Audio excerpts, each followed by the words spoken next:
Antes de falar sobre Oropo, é quase impossível não começar pelo universo de Wakfu. Isso porque Wakfu sempre foi uma história que, apesar da estética aparentemente leve, esconde conflitos muito mais complexos do que parecem à primeira vista. Ao longo do desenho, somos apresentados a um mundo cheio de magia, deuses, raças antigas, mas também a personagens que carregam dilemas profundamente humanos, como culpa, perda, identidade e propósito. O mundo dos Doze, que é onde a história se passa, é um universo moldado pela presença dos deuses e pela energia chamada Wakfu, uma força vital que flui por todos os seres vivos. Esse mundo é habitado por diversas raças e culturas, cada uma com suas próprias crenças e histórias. E dentro desse cenário, acompanhamos a jornada de Hugo, um jovem que descobre pertencer a uma raça antiga e poderosa chamada Eliatrupe. A princípio, o Wakfu se apresenta como uma aventura clássica, com um grupo de amigos viajando pelo mundo, enfrentando vilões e descobrindo segredos antigos. Porém, conforme a história avança, os antagonistas da animação começam a revelar algo incomum. Eles não são simplesmente maus. Personagens como Nox e Kyuubi são movidos por tragédias pessoais, obsessões ou conflitos existenciais. São vilões que acreditam estar certos, e é justamente nesse contexto que surge Oropo. Diferente de muitos antagonistas da animação, Oropo não nasce de uma ambição clássica de poder ou destruição. A sua existência está diretamente ligada a um dos momentos mais importantes da jornada de Yugo. Durante os eventos envolvendo os Dofus Eliatrupes, Yugo utiliza um poder gigantesco para enfrentar uma ameaça que colocava o mundo em risco. Esse poder, no entanto, acaba por causar uma ruptura no tecido do tempo, e dessa ruptura surgiram os Eliatrupes. Os Eliatrupes são basicamente ecos temporais do Yugo, versões fragmentadas de sua própria existência, que passaram a viver separadamente no mundo. Eles carregam o mesmo poder, a mesma essência, mas não possuem um lugar verdadeiro dentro da realidade. São de certa forma erros temporais, assim por dizer, e Oropo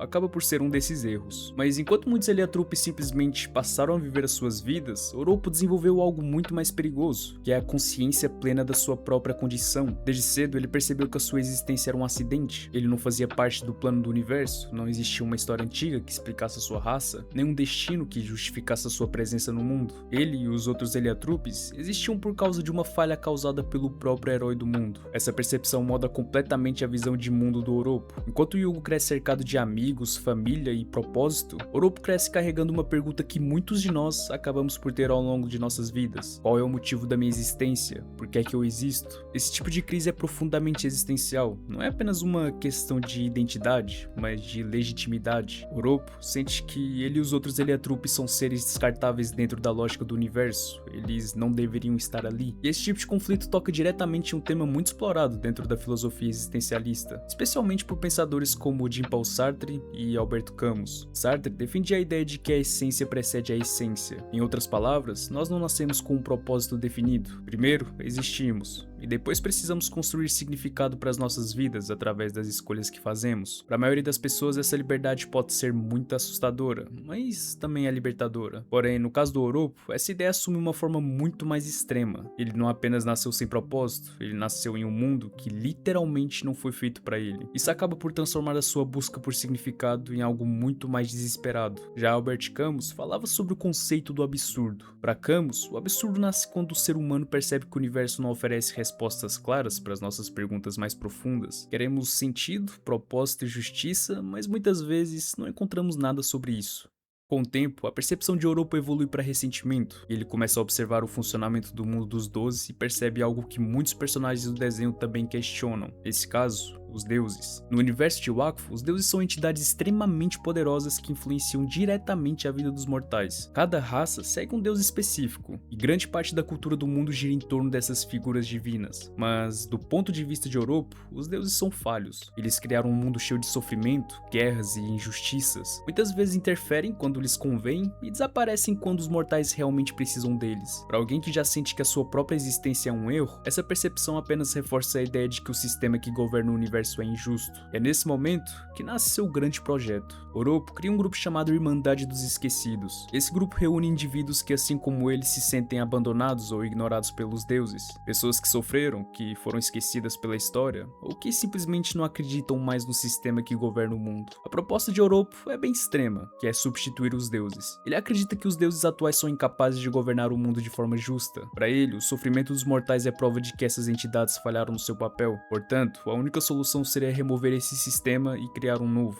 Mas é importante entender que Oropo não vê a si mesmo como um vilão. Na mente dele, tudo o que ele tá fazendo é necessário. Ele acredita estar lutando por um mundo melhor, um mundo onde os esquecidos finalmente teriam um lugar. Esse tipo de mentalidade é o que torna sua trajetória um pouco mais interessante. Ao longo da história também percebemos que Oropo possui uma relação bastante complexa com o próprio Yugo. Afinal, Yugo é de certa forma sua origem. Sem Yugo, Oropo nunca teria existido. E isso acaba por criar um conflito quase que filosófico, já que para Oropo, Yugo representa duas coisas ao mesmo tempo: o criador e o responsável por sua tragédia. Ele é a prova viva de que o mundo tem espaço para alguns, mas não para outros. Enquanto Yugo possui amigos, família e um destino claro, Oropo precisou construir tudo isso sozinho em um mundo que nunca foi feito para ele. Essa diferença de trajetória molda completamente a visão dos dois personagens. Yugo acredita nas pessoas. Ele acredita que o mundo pode melhorar através de empatia, da amizade. Já Oropo acredita que o mundo precisa ser reconstruído à força. Esse contraste transforma o conflito entre os dois em algo muito mais interessante do que uma simples luta entre herói e vilão. É na verdade um confronto entre duas visões de mundo, duas ideologias. De um lado, alguém que ainda acredita no sistema, do outro, alguém que acredita que o sistema precisa ser destruído. Ao longo da sua trajetória, Oropo também demonstra um certo cansaço existencial. Ele não parece ser movido por prazer ou ambição pessoal, tanto que em muitos momentos ele parece simplesmente cansado de carregar o peso de sua própria existência. Isso torna sua jornada quase trágica, porque no fundo, tudo que Oropo quer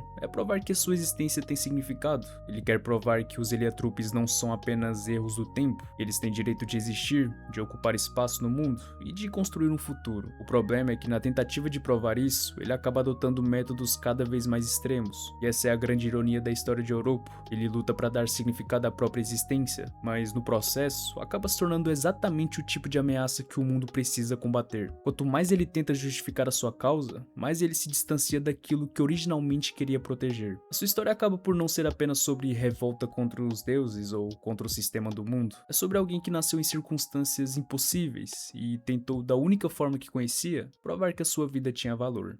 Apesar de tudo isso tornar o Oropo um personagem conceitualmente interessante, existe um ponto importante que precisa ser discutido, que é a sua construção e o seu desenvolvimento na narrativa. Porque, embora o conceito por trás de Oropo seja até que forte, uma coisa que percebi assistindo, e que quando fui pesquisar sobre o que os fãs acham sobre o personagem, vi que é bem comum entre os fãs de Wakfu que Oropo foi um grande potencial desperdiçado. E honestamente, é difícil não concordar com isso. A ideia central de Oropo, que é ser esse ser que nasceu de um erro temporal causado por Yugo, e por causa disso ele acaba por carregar ressentimento contra o próprio sistema do mundo, é bem interessante. Existe ali uma base perfeita para um vilão tão bom quanto os primeiros. O problema é que o desenho praticamente nunca explora esse lado com profundidade suficiente. Quando a gente olha para as temporadas anteriores de Wakfu, fica muito claro como a série sabia construir antagonistas de maneira gradual. Nox, por exemplo, é apresentado logo no início da primeira temporada, e ao longo da história vamos conhecendo lentamente as suas motivações, as suas obsessões e principalmente a sua tragédia pessoal. Cada aparição dele adiciona uma nova camada ao personagem, até que finalmente entendemos o peso emocional que move todas as suas ações. O mesmo acontece com Kyuubi na segunda temporada. No começo ele parece apenas um aliado misterioso, depois se revela alguém muito mais complexo, e quando finalmente entendemos sua condição, que é a maldição de lembrar de todas as suas vidas passadas, o personagem ganha uma dimensão completamente diferente. Com Oropo, esse processo simplesmente não acontece da mesma forma. Somos levados a entender o personagem em um espaço de tempo muito curto. O desenho nos diz que ele sofreu, que ele carrega ressentimento contra os deuses e que deseja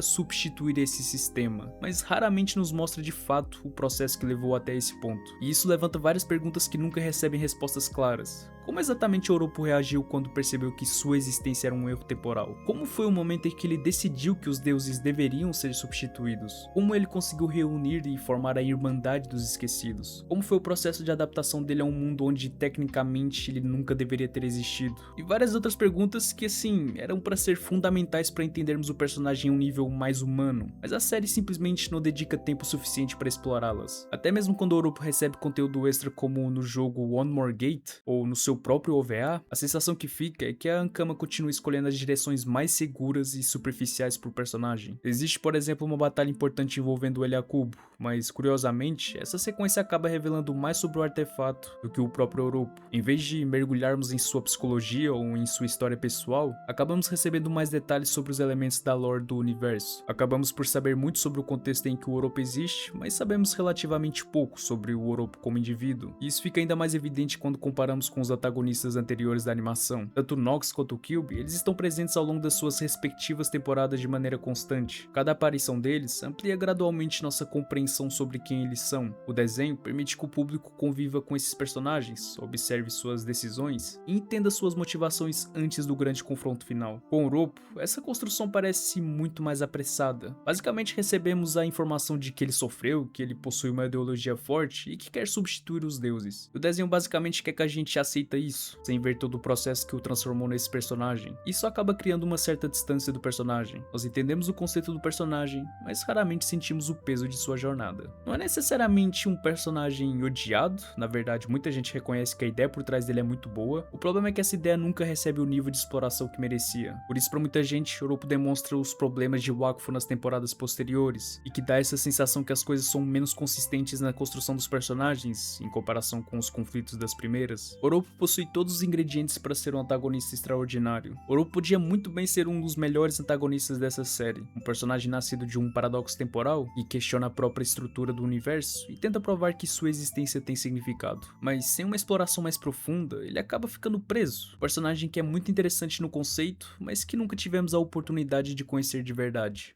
Mas de qualquer forma, ele representa as consequências como um todo, e talvez seja justamente por isso que sua trajetória poderia ter sido muito melhor, visto que ele é alguém que está tentando desesperadamente encontrar um lugar dentro dele.